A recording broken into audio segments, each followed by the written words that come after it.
नमस्कार। आज हम बात करेंगे अहमदाबाद में पिछले हफ्ते हुए एयर इंडिया विमान हादसे पर।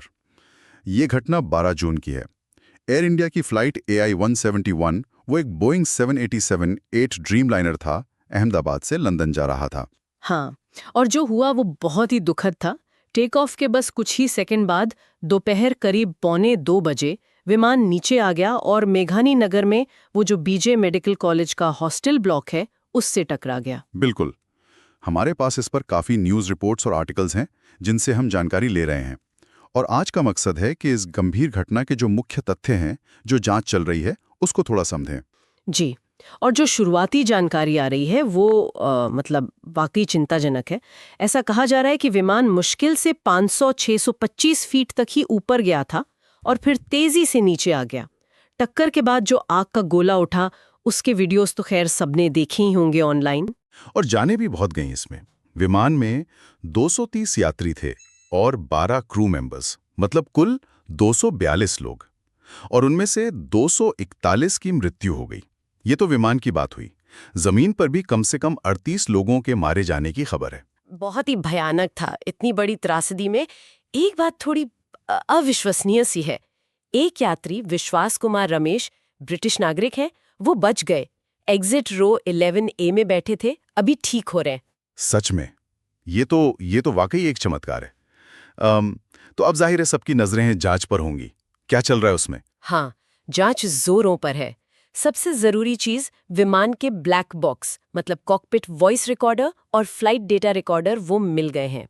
अब भारत की AAIB यानी aircraft accident investigation bureau, UK, US और बोइंग के एक्सपर्ट्स के साथ मिलकर इनका एनालिसिस कर रही है। अच्छा, इनसे क्या पता चलने की उम्मीद है? मतलब ब्लैक बॉक्स से क्या जानकारी मिलती है? देखिए, वॉइस रिकॉर्डर से तो पायलट्स की आखिरी बातचीत पता चलती है और फ्लाइट डेटा रिकॉर्डर से विमान की speed, height, engine performance, controls की क्या पोजीशन थी, ऐसी सैकड़ों चीजें रिकॉर्ड होती हैं। तो शुरुआती शक कुछ चीजों पे जा रहा है, जैसे इंजन का थ्रस्ट फेल होना या शायद विंग फ्लैप्स में कोई दिक्कत। विंग फ्लैप्स, वो जो टेक ऑफ में मदद करते हैं। हाँ, वही। या फिर लैंडिंग गियर में कोई प्रॉब्लम। लेकिन ये सब अभी सिर्फ शुरुआती अंदाजे हैं। मतलब जांच के बाद ही कुछ पक्का कहा जा सकेगा। और सरकार ने भी एक कमेटी बनाई है शायद इसकी जांच के लिए। जी हाँ, एक हाई लेवल कमेटी बनी है। उम्मीद है कि उसकी प्राइमरी रिपोर्ट करीब 3 महीने में आ जाएगी। लेकिन आप समझ सकते हैं कि पूरी जांच में तो काफी वक्त लगेगा। हाँ, वो तो है। इतनी बड़ी घटना है। अच्छा, इस पर रिएक्शंस कैसे रहे हैं? एयर इंडिया की तरफ से क्या कहा गया? एयर इंडिया के चेयरमैन N चंद्रशेखरन, उन्होंने इसे बहुत दुखद बताया है और कहा है कि इसे एक वेकअप कॉल की तरह लेना चाहिए ताकि सेफ्टी स्टैंडर्ड्स और बेहतर किए जा सके।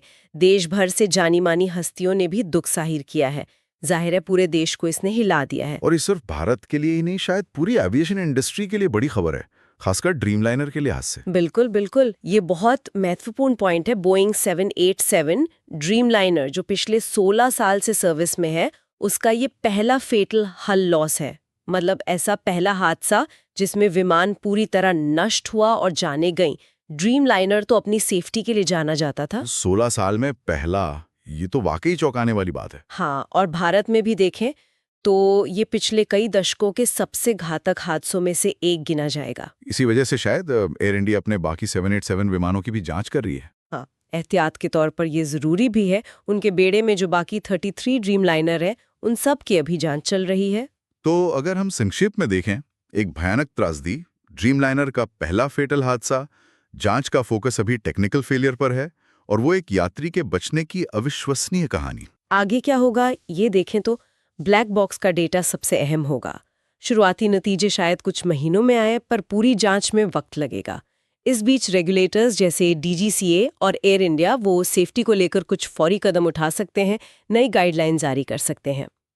और आखिर में एक सवाल शायद हम सबके सोचने के लिए छोड़ सकते हैं कि जब ड्रीमलाइनर जैसा इतना कामयाब, इतना भरोसेमंद माना जाने वाला विमान 16 साल के सेफ ऑपरेशन के बाद इस तरह के हादसे का शिकार होता है, तो ये घटना हमें मॉडर्न एविएशन सेफ्टी पर हमारे भरोसे और इन जटिल मशीनों पर हमारी निर्भरता के बारे में दोबारा सोचने पर मजबूर करती है ना।